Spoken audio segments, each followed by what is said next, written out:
Good morning class 8। सबसे पहले आप लोगों को रमज़ान मुबारक। आज हम लोग के पढ़ेंगे सूरदास के पद। सूरदास के पद पढ़ने से पहले हम सूरदास के संक्षिप्त जीवन परिचय पढ़ते हैं, उसके बाद इस पद को पढ़ेंगे। सूरदास भक्ति काल के महान कवि माने जाते थे। सूरदास भक्ति काल के महान कवि थे।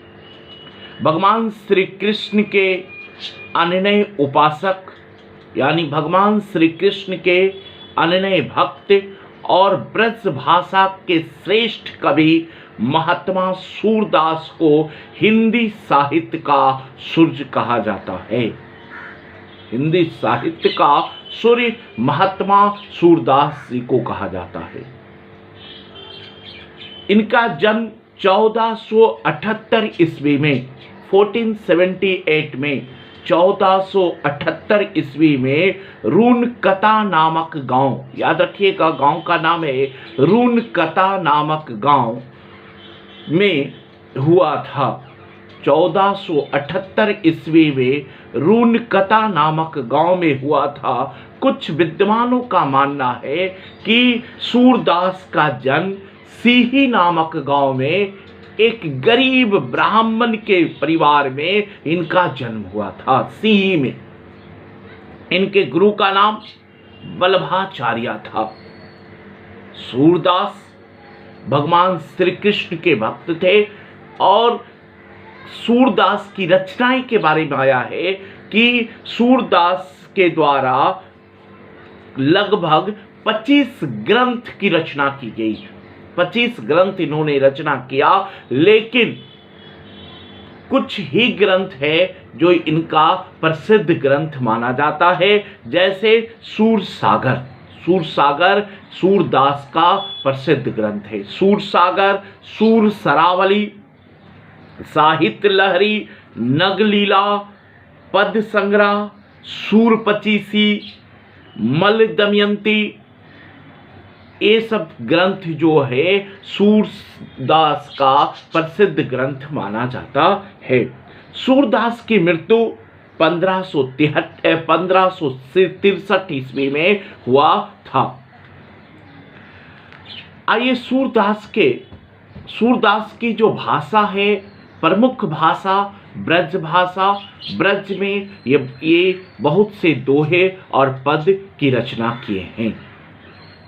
सूरदास की प्रथम पद जो है आज हम लोग पढ़ेंगे, पेज नंबर 104। जब भी इस पद को आप पढ़िएगा, ये ब्रज में लिखा हुआ है और इस पद को पढ़ने के समय आप अपने पुस्तक को अपने पास रखिएगा। पहला पद है सूरदास का जो ब्रज में लिखा हुआ है। सूरदास भगवान श्री कृष्ण की भक्ति में कविता लिखते हैं और पहला पद में भगवान श्री कृष्ण की वात्सल रूप, भगवान श्री कृष्ण के बचपन के रूप को सूरदास ने रचना किया है, कलमबद्ध किया है। लिखते हैं, मैया भगवान श्री कृष्ण की वात्सल रूप को सूर लिखा है। मैया मैं तो चंद्र खिलौने ले हो, मैया मैं तो चंद्र खिलौने ले हो, जो हो लोटी धरनी पर अबही तेरी गोद न आए। सुरभि के पै पान न करी हो, बेनी सीर ना गुथयु, हयो पुत्र नंद बाबा को तेरी सूत ना कहियो। आगे आओ बात सुनु मेरी, बल देहु ना जनयो, हसी समझाती कहती जसोदा, नई दुल्हिया देहो। तेरी सौ मेरी सुनु मैया, तेरी सौ मेरी सुनी मैया, अब ही बिहायन जय हो, सूरदास हुए कुटिल, बराती गीत सुमंगल गए। भगवान श्री कृष्ण प्रस्तुत पद में बालक कृष्ण की बात की लीलाओं को बड़ा ही अर्थात कवि ने चित्रण किया है। भगवान श्री कृष्ण की बचपन की लीलाओं को कवि ने प्रस्तुत पद में चित्रण किया है।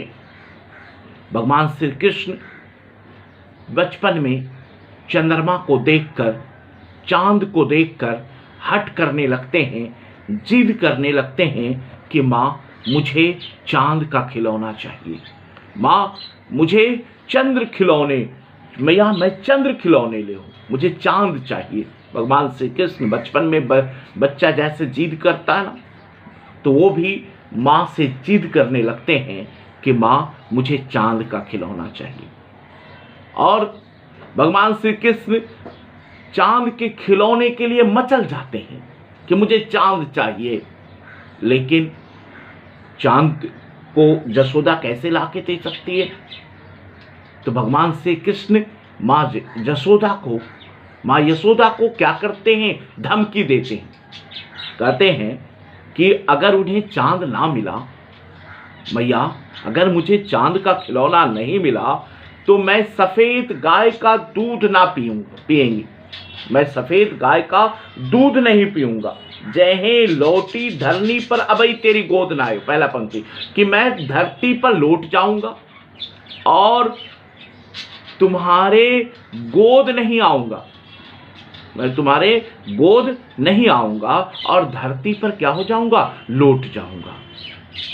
और सुरभि के पै पान न करे, और सुरभि मतलब होता है गाय, सफेद गाय का दूध नहीं पीऊंगा अगर तू मुझे चांद का खिलौना नहीं दोगी।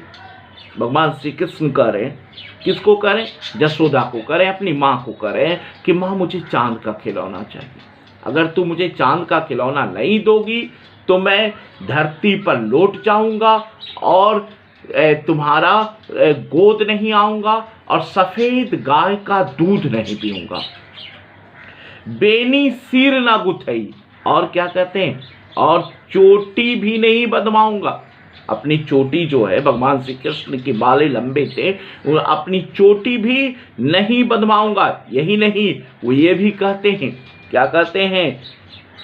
हो पुत्र नंद बाबा के तेरी सूत ना कहियो, मैं नंद बाबा का पुत्र कहलाऊंगा लेकिन तेरा पुत्र नहीं कहलाऊंगा। मतलब कि मैं नंद बाबा के पुत्र कहलाएंगे। वो माँ से कहते हैं कि अगर तू मुझे चांद के खिलौने नहीं दोगे तो मैं नंद बाबा का पुत्र कहलाऊंगा, तुम्हारा पुत्र नहीं कहलाऊंगा। ऐसी प्यारी प्यारी बातें सुनकर यशोदा उन्हें मनाती है। ऐसी प्यारी प्यारी बात सुनकर माँ है ना यशोदा, उन्हें क्या करती है? मनाते हुए कान में कहती है, आगे आओ बात सुनू, मेरी बल देह ही ना जाने। बल देह ही मतलब बलराम, कि मेरे बेटे। यशोदा कहती है भगवान श्री कृष्ण के, कान्हा तू इधर आ, मैं तुझे कान में कुछ बोलूंगी, ऐसा नहीं कि कहीं बलराम सुन ना ले। भगवान श्री कृष्ण को कान में क्या बोलती है यशोदा? हंसी समझाती कहती, जसोमती नई दुल्हैया दे हो। यशोदा भगवान श्री कृष्ण को कान में कहती है कि मैं तुम्हारे लिए उसको समझाते हुए कहती है कि बेटा तू मान जा, मैं तुम्हारे लिए चांद से भी ज्यादा खूबसूरत, चांद से भी ज्यादा सुंदर क्या कर दूंगी? तुम्हारे लिए दुल्हन ला कर दूंगी, चांद से भी ज्यादा खूबसूरत मैं तुम्हें शादी कर दूंगी, चांद से भी ज्यादा खूबसूरत तुम्हारे लिए क्या ला दूंगी? दुल्हन ला दूंगी। कृष्ण के लिए चांद से भी ज्यादा सुंदर दुल्हन लाने की बात भगवान श्री कृष्ण को क्या कहती है? कान में कहकर उसे समझाने, भगवान श्री कृष्ण को समझाने की कोशिश करती है माँ यशोदा। बचपन को बच्चा जब जिद करने लगता है तो बच्चा को माँ फुसलाती है कि बेटा मान जा, मैं तुम्हारे लिए ये ला दूंगी, वो ला दूंगी, ले। और भगवान श्री कृष्ण तो चांद के लिए जिद कर रहे हैं कि मुझे चांद का खिलौना चाहिए, मैया मैं चंद्र खिलौने ले हो, माँ मुझे चांद का खिलौना चाहिए। अगर तू चांद नहीं लाओगे, तुम मुझे चांद नहीं दोगी तो मैं धरती पर लौट जाऊंगा, तुम्हारी गोद नहीं आऊंगा, सुरभि का पैपान नहीं करूंगा, गाय का दूध नहीं पीऊँगा, चोटी नहीं बंधाऊँगा। तो भगवान श्री कृष्ण को समझाने के लिए जसोदा कहती है कि मैं तुम्हें चाँद से भी ज़्यादा खूबसूरत दुल्हन लाकर दूंगी। तेरी सौ मेरी सुनी मैया, अबही बिहायन जाय हो। भगवान श्री कृष्ण क्या करते हैं, अपने शादी की बात सुनकर, अपने विवाह की बात सुनकर कृष्ण खुशी से, अरे खुशी का ठिकाना नहीं रहता है, और कहते हैं माँ का सौगंध देकर कहते हैं कि माँ मैं तेरी सौ खाता हूँ, तेरी सौगंध खाता हूँ कि मैं जल्दी से उनकी क्या कर दे, शादी करते, मैं शादी के लिए क्या हूँ, तैयार हूँ। सूरदास कहते हैं सूरदास हवे कुटिल बराती, गीत सुमंगल गए। सूरदास कहते हैं कृष्ण की ब्याह में उनके दुष्ट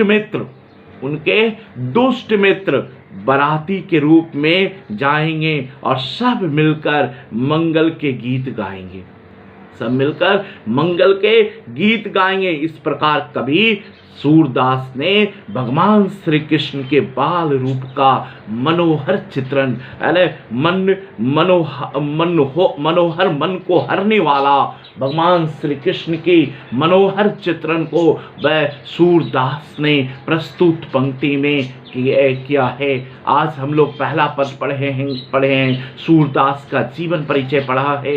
इस पद में भगवान श्री कृष्ण बचपन में चांद के खिलौने के लिए क्या करते हैं, जिद करते हैं, और उनकी माँ जसोदा किस तरह क्या करती है, भगवान श्री कृष्ण को मनाती है। इस पद में सूर ने कलमबद्ध किया है। हम लोग फिर नेक्स्ट क्लास में दूसरे पद को पढ़ेंगे। धन्यवाद।